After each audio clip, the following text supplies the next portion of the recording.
Assalamualaikum warahmatullahi wabarakatuh. Perkenalkan, nama saya Riado dengan Prodi Perbankan Syariah dengan NIM 23150032. Baik, di sini saya akan menyampaikan materi saya yang berjudul Risiko Pengendalian dan Pengujian Pengendalian. Penetapan risiko pengendalian. Yang pertama, pengertian risiko pengendalian. Risiko pengendalian adalah risiko yang melekat dalam sistem internal perusahaan yang berada di luar kendali langsung auditor. Oleh karena itu, auditor hanya dapat melakukan penilaian terhadap seberapa besar risiko tersebut dan tidak dapat mengubahnya. Yang kedua, peran risiko pengendalian. Dalam risiko audit, risiko pengendalian sangat penting karena memengaruhi tingkat risiko audit secara keseluruhan. Ketika auditor menilai bahwa pengendalian internal perusahaan tidak memadai, maka risiko pengendalian dianggap tinggi. Sebaliknya, jika auditor yakin bahwa sistem pengendalian cukup efektif, risiko pengendalian dapat dinilai rendah. Penilaian ini berdampak pada pengujian lebih lanjut yang dilakukan auditor. Yang ketiga, langkah-langkah penetapan risiko pengendalian. Yang pertama, memahami sistem pengendalian internal. Yang kedua, evaluasi efektivitas desain dan implementasi. Yang ketiga, identifikasi titik lemah. Yang keempat, penilaian awal risiko pengendalian. Yang terakhir, dokumentasi penilaian. 4 contoh dalam praktik audit. Misalnya dalam siklus penjualan, auditor mendapati bahwa tidak ada tanda tangan persetujuan supervisor atas pengiriman barang. Kondisi ini menunjukkan lemahnya kontrol karena tanpa otoritas, kompetensi terjadinya penjualan fiktif meningkat.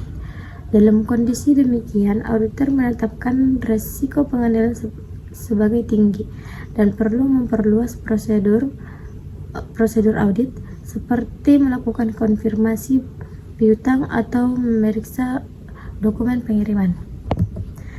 B. Pengujian pengendalian.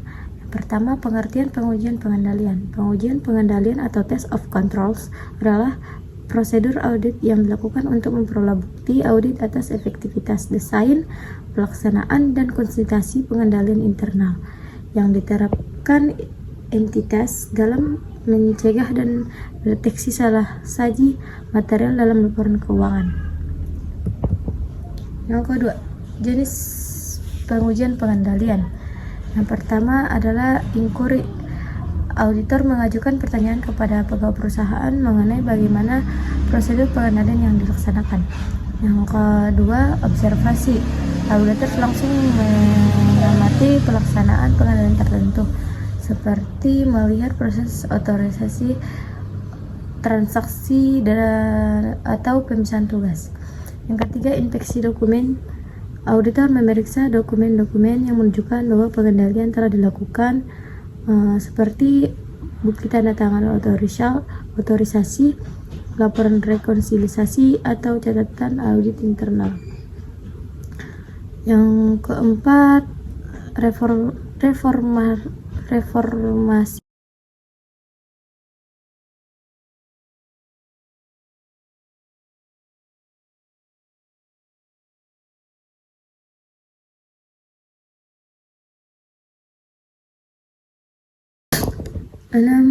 Dokumentasi hasil pengujian. Semua hasil pengujian pengendalian harus didokumentasi secara detil, termasuk prosedur audit yang dilakukan, ukuran dan metode pengambilan sampel, bukti yang dikumpulkan, dan kesimpulan auditor. Yang ketujuh, keterbatasan pengujian pengendalian. Perlu dipahami bahwa pengujian pengendalian memiliki keterbatasan, di antaranya kemungkinan override oleh manajemen. Yang kedua, keterbatasan sampling yang tidak mencerminkan keseluruhan populasi. Yang ketiga, perubahan sistem selama periode audit yang tidak terdeteksi. Oleh karena itu, auditor tidak dapat sepenuhnya bergantung pada pengendalian tanpa pertimbangan risiko lain yang mungkin timbul. Pertimbangan dalam audit. Yang pertama, risiko kecurangan dan ketidakwajaran. Risiko kecurangan dalam audit merupakan salah satu faktor kritis yang memengaruhi rancangan dan pelaksanaan prosedur audit.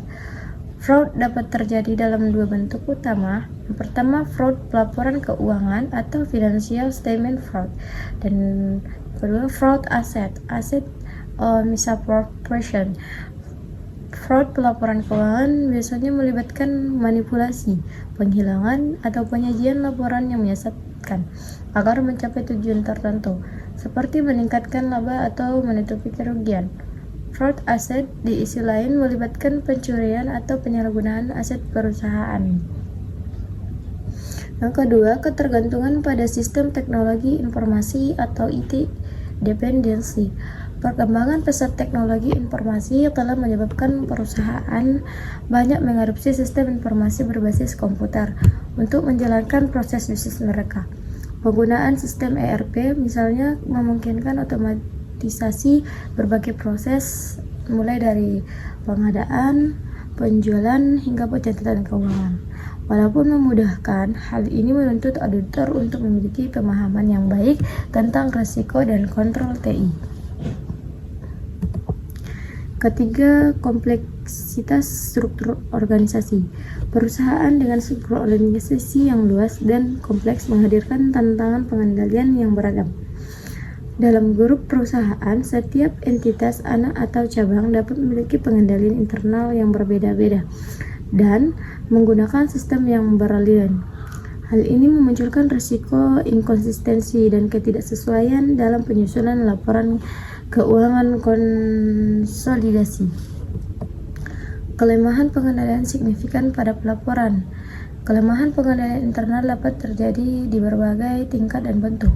Kelemahan yang sifatnya signifikan wajib dilaporkan agar manajemen dan komite audit dapat mengambil tindakan perbaikan.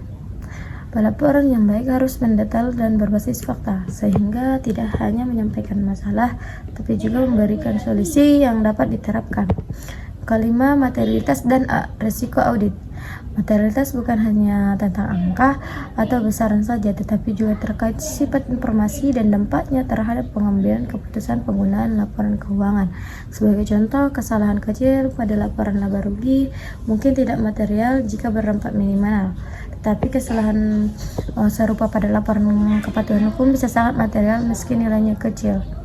Risiko audit terdiri atas 3 komponen utama. Yang pertama, risiko bawaan atau inherent risk, risiko salah saji tanpa mempertimbangkan pengendalian internal. Yang kedua, risiko pengendalian atau kontrol risk, risiko bahwa pengendalian internal gagal, mencegah atau mendeteksi salah saji. Ketiga, risiko deteksi atau detection. Keenam, keterbatasan pengendalian internal. Pengendalian internal walaupun dirancang dengan baik tidak dapat menjamin sepenuhnya atau mencegah kesalahan atau kecurangan. Faktor manusia menjadi sumber utama keterbatasan seperti kesalahan yang tidak disengaja dan solusi yang terencana. Juga etika independence auditor. Ketika profesional merupakan landasan bagi auditor untuk melakukan dengan integritas dan objektivitas. Yang ke-8, pertimbangan tambahan dalam audit modern. Dalam audit modern, auditor juga perlu dipertimbangkan beberapa aspek tambahan seperti pertama, risiko keberlanjutan atau geng konkuren. Kedua, pengaruh lingkungan eksternal. Yang ketiga, audit berbasis data besar atau big data audit. Cukup sekian yang dapat saya paparkan. Jika ada kata yang salah mohon dimaafkan. Assalamualaikum warahmatullahi wabarakatuh.